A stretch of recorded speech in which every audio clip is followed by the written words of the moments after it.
उद्धव ठाकरेंसोबत युतीसाठी राज ठाकरे यांची तयारी। आम्ही एकत्र येणं फार कठीण गोष्ट नाही, मात्र विषय फक्त उद्धव ठाकरेंच्या इच्छेचा। एका मुलाखतीमध्ये राज ठाकरे यांचं मोठं वक्तव्य। महाराष्ट्राचं हित हीच माझी शर्त, पण बाकीच्यांच्या गाठीभेटी आणि कळत नकळत प्रचार करायचा नाही, अशी छत्रपती शिवरायांची शपथ घ्यायची आणि मग टाळी द्यायची हमी द्या। उद्धव ठाकरेंकडून अटी शर्तींसह राज ठाकरेंसोबत येण्याची तयारी। महाराष्ट्राच्या अस्तित्वासाठी आमच्यातील भांडणं वाद गोष्टी अत्यंत किरकोळ।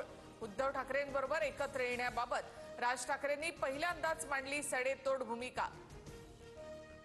महाराष्ट्राच्या हितासाठी राज ठाकरेंसोबतची किरकोळ भांडणं बाजूला ठेवायला तयार। मी भांडणं मिटवून टाकली, मनसेसोबतच्या युतीवर उद्धव ठाकरे यांचं उत्तर। राज ठाकरेंना उद्धव ठाकरेंसोबत युती करावी वाटत असल्यास भाजप त्यांच्यामध्ये येणार नाही, मंत्री चंद्रशेखर बावनकुळे यांची प्रतिक्रिया। राज ठाकरेंच्या प्रतिसादाला नाकारण्याचा करंटेपणा आम्ही करणार नाही। राज ठाकरेंच्या एकत्र येण्याच्या वक्तव्यानंतर संजय राऊतांची प्रतिक्रिया।